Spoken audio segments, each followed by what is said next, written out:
Grand Rising, brothers and sisters. It's your sister Lovely Fly Shy back with another video. Listen, I want to talk about why targeted individuals thrive better in solitude. You see, it just dawned on me, and I was just thinking to myself about this very fact. And I realized it has a lot to do with our past experiences and our past dealings as it pertains to dealing with people in the outside world.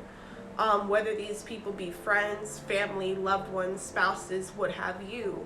A lot of these people and a lot of these connections, if not most, all of them were connections with people who saw the light in us, saw the drive in us, saw the God in us, but instead of, number one, unlocking and unleashing that within themselves, they chose to attempt to beat it out of, destroy, and simply discredit us out of all that it was that the Most High ordained for us to be in terms of our gifts and such. And so these beings who were around us up until this point of reaching this level of self-awareness, healing, transformation, and so on, a lot of these beings did not wish us well. Okay? If we were to ever tell these beings what it was that the Most High has placed on our hearts and on our spirits to fulfill and accomplish, they would look at us and laugh.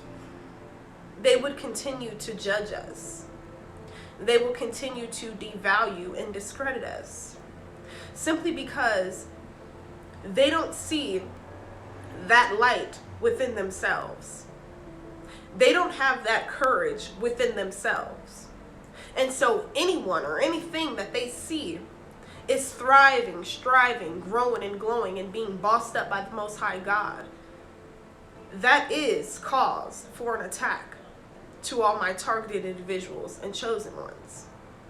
You see, prior to us reaching this level of awareness and self-understanding and discovering our soul self as opposed to our worldly self, that egoistic self, those identities in which we created and hid behind, those masks that we hid behind for so long in an attempt to fit in, only to be launched and catapulted into this moment of being set apart, standing out.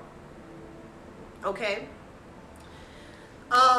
We thrive better in solitude simply because we have that ability to quiet out and silence all of the distractions.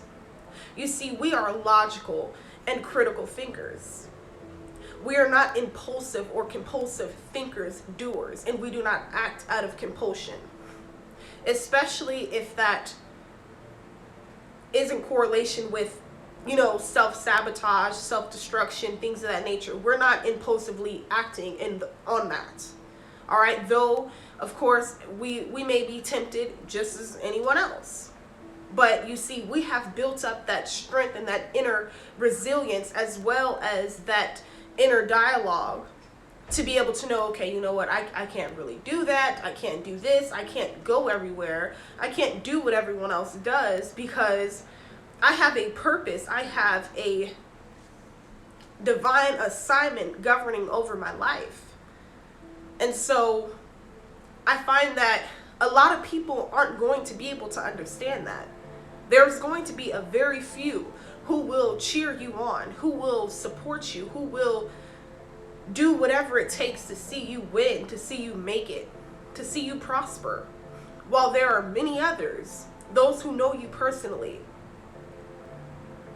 that will look at you and turn away as if you are non-existent, as if you are invisible, knowing good and damn well you are not.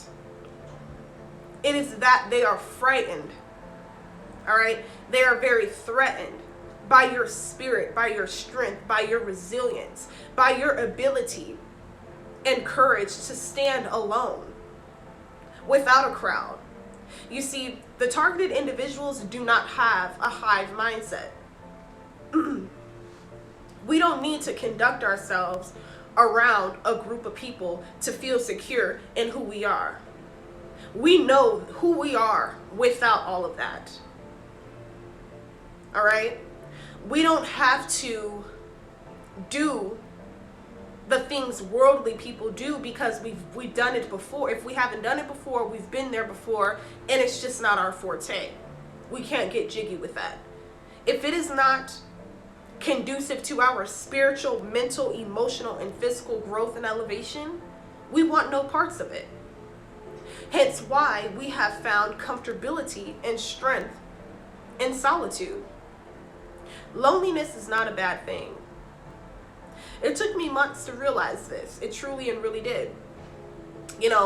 Last year, when I was experiencing the dark night of the soul, and I had my ego death, and I really came into my true identity, I was in that spirit of loneliness. I was allowing the enemy to penetrate temporally by simply making me believe that I was lonely, or that I was alone, and that I was unlovable, that I was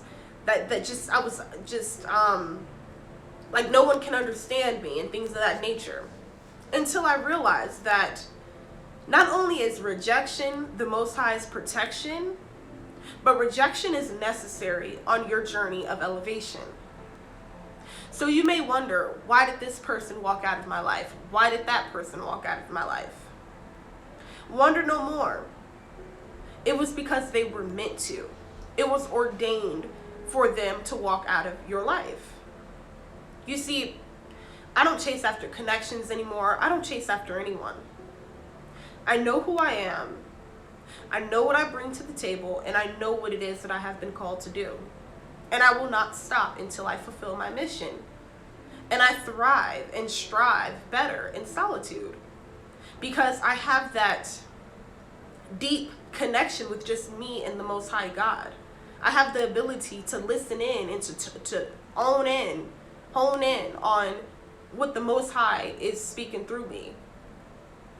With my spirit guides, ancestors, the angels encamped around me 24/7. I have the ability and the ear to listen in and to decipher, where these messages are coming from.